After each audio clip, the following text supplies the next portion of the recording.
Ny Tohivakan'ny Fahamarinana sy ny Fikambanan'ny Mpiara-Mamaky ny Baiboly eto Madagasikara dia faly manolotra anao ity fandaharana ity. Fantatrao va fa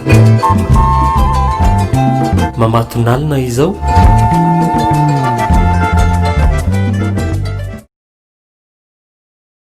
Faly miarabana rehetra izay manaraka izao fandarana izao. Manonona ny fiadanan'i Jesosy Tompontsika ho aminao sy ny ankohonanao. Andeha isika hivavaka mialohan'ny andrenesantsika ny afatra. Misaotranao izay raha eo noho ny fitiavanao. Mankasitraka noho ny famonjenao Jesosy Tompo.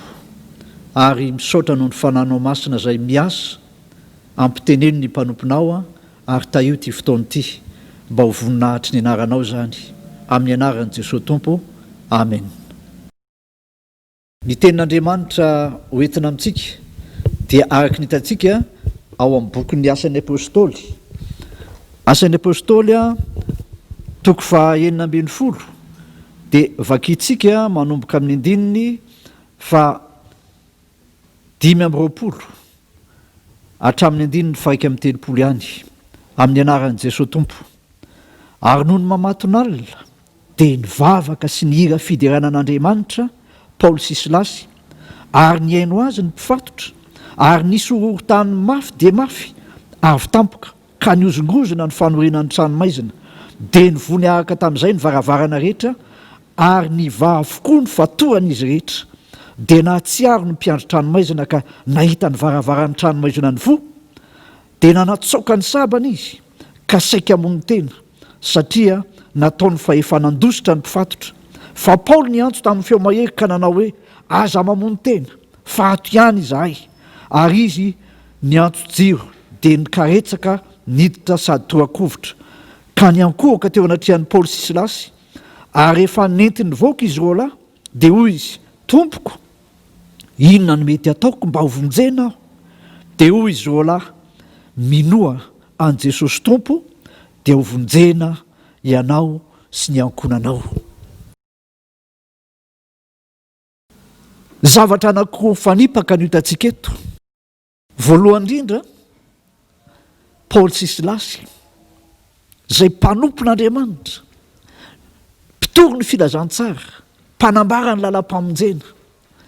Ary Paoly sy Silasy dia nogadraina tsy ahoana, tsy hoe nangalatra na namon'olona fa niendrikendrehina, ary dia nokapohina, nesorina ny akanjony, ary dia vahoaka betsaka ny nandrabiraby, ary dia nampidirina ny tranomaizina, dia norarana mihitsy ny mpiandry tranomaizina manao hoe tandremo ambeno tsara ireo olona ireo. Dia nampidirina ny tranomaizina any amin'ny lalina indrindra, nampidirana azy reo lahy, fa andreo dia mitsoaka, ary tsy vitan'izany fa noblokiana azo ny tongony mba tsy hahafahany mandeha na mandositra. Tao anatin'izany rehetrarehetra izany anefa zavatra nahagaga dia ity, tsy kivy izy roa lahy na izany aza, tsy kivy. Ary setrin'izany rehetrarehetra izany nanahoana? Nideran'Andriamanitra, nivavaka tamin'Andriamanitra tao anatin'ny mamatonalina, dia nivavaka ary velom-panantenana. Satria nahoana?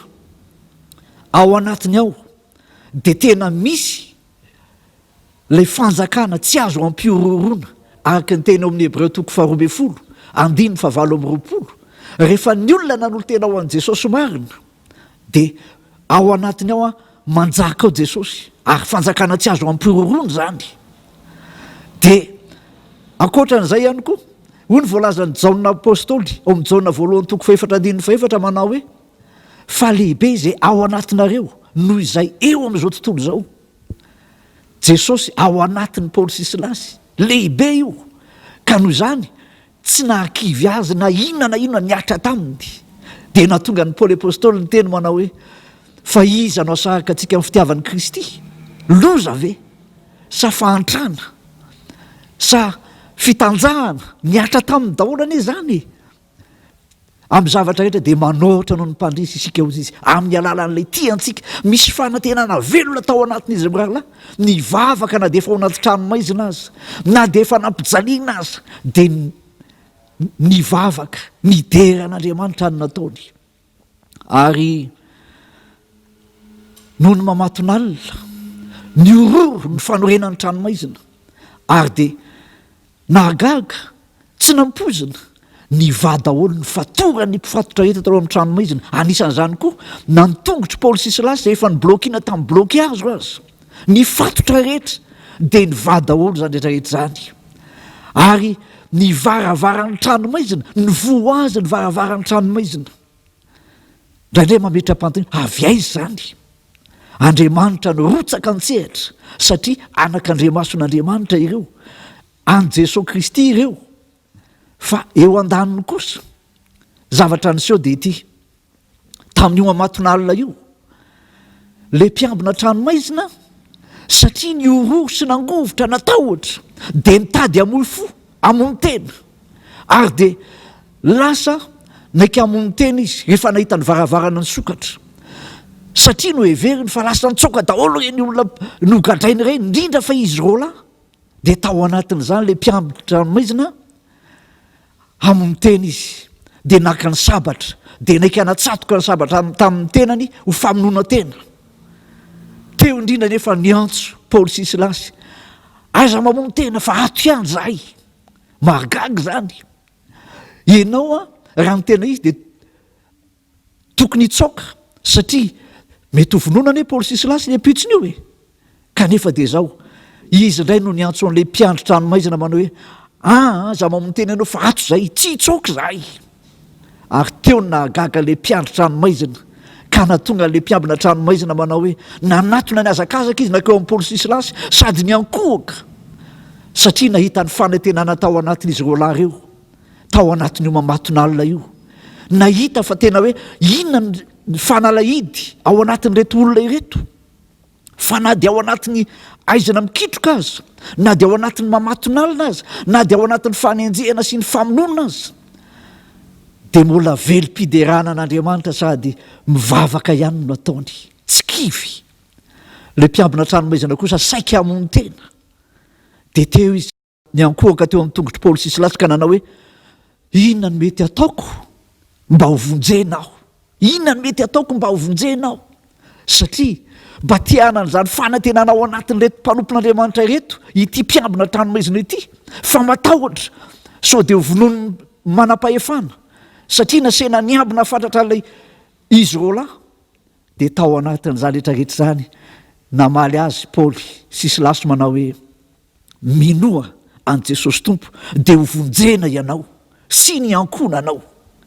Dia hovonjena ianao sy ny ankohonanao. Ny fanalahidy ny fiainan'ny Paoly sy Silasy ve ny finoanan'i Jesosy Kristy Tompo. Ny atao hoe finoanan'i Jesosy Kristy tsy hoe mino fa misy izy fa mandray an'i Jesosy Kristy no atao hoe mino. Ao amin'izao no toko voalohany 2:12 dia mazava zay rehetra nandray an'i Jesosy dia nomena fahefana ho tonga zanak'Andriamanitra dia izay mino ny anarany. Zany hoe finoanan'i Jesosy zany dia ny fandraisana azy ary io ny vahaolana nomena an'ilay mpiambina tranomaizina ianao mahatonga anao mihokoditra io satria mila mino an'i Jesosy ianao, mila mandray an'i Jesosy ianao ao anatinao. Ary rehefa avy eo dia nalain'ilay mpiambina tranomaizina Paoly sy Silasy dia netiny nakao an-tranony aninona nanazava ny tenin'Andriamanitra mba hazava tsara amin'ny mpiambina tranomaizina hoe ahoana tsara moa zany mino an'i Jesosy zany. Ary dia nitoroteny tamin'ny le mpiambina tranomaizina sy ny ankohonany rehetra i Paoly sy Silasy satria zao ny famonjena ny olona manko dia ny finoany an'i Jesosy zay ny famonjena ny olona rehetra. Mila mino an'i Jesosy ianao, mila mandray an'i Jesosy Kristy ho tomponao ianao fa tsy vitany hoe za efa miangona any am-piangonana. I Paoly nefa nyteny mihitsy ao amin'ny Korintianina 2:10 manao hoe dinio ny tenanareo na mitoetra amin'ny finoana ianareo na tsy izaho toetrany amin'ny tenanareo moa tsy fantatrareo fa ao anatinareo Jesosy Kristy raha tsy olona no lavina ianareo ao anatinao Jesosy io famonjena io iavana de tadio ny olona tsirairay avy mila mino an Jesosy zay ny famonjena ho azy tsy hoe rehefa pastera ny dadanao de voavonjo azy ianao tsy izany tsy hoe rehefa martura ny razambenao de voavonjo azy ianao tsy ry havana fa ny tsirairay avy ny famonjena ho antsika tsirairay avy de zao mila mandray an Jesosy Kristy ao anatin'ny mamatonalina mila miambina isika mila mivavaka isika ny mamatonalina ankehitriny manahoana ny tahotra ny olona eo anatrehan'ny aretina sy ny sisa eo ambavahoana ny fahafatesana avokoa ny olona rehetra mila mivavaka manolo tena ho an Jesosy mila fiderana mila miambina ho an'izay efa nanolo tena azay mbola tsy nanolo tena ho an Jesosy kosa raiso Jesosy ho tompo ny fiainanao zany no ateo olona mino aza mieritreritra hoe za efa makany am-piangonana na za mamaky baiboly tsy ry havana ny finoana ho an'ny sambatan'olona io tsy maintsy manapa-kevitra na izaho na ianao nizany izy na efa nanolo tena ho an Jesosy satria ny zokonao na ny dadanao na ny mamanao de zao ianao mila mandray an Jesosy mba hazonao ny famonjena ny tsirairay avy mila manolo tena ho an Jesosy Kristy tompo eny ary havana de mangataka anao dinio tsara efa vita fihavanana amin'Andriamanitra avy ianao efa nandray an Jesosy ve ianao andaontsika hivavaka ao anatiny zao mamatonalina feny fampiorona eto amin'ny tany zao aizina manarona ny tany aispito manarona ny firenena ianao kosa nefa afaka handray ny famonjena raha mandray an Jesosy Kristy anana fanantenana velona ao anatinao vavaka isika Jesosy Tompo ta io ny teninao ny fanahinao masina ane hiasa ao anatinay rehetra zay manaraka ity fandarana ity aizanay mandray fanapahan-kevitra entitra hino anao handray anao Jesosy ho tompo ary ho mpamonjy ny fiainanay sotra tompo amen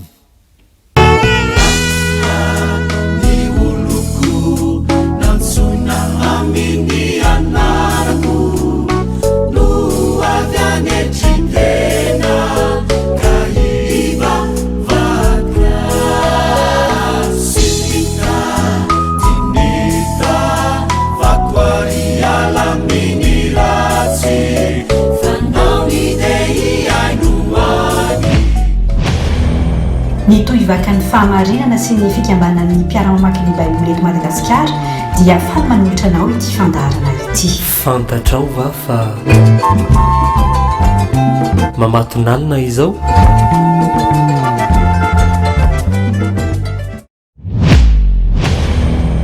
Koa miambena ianareo fa tsy fantatrareo zay andro hiaviany tompotrano na ho hariva na ho mamatonalina na ho maneno akoho na ho maraina. Marika toko fa 3:10 andiminy fa 5:30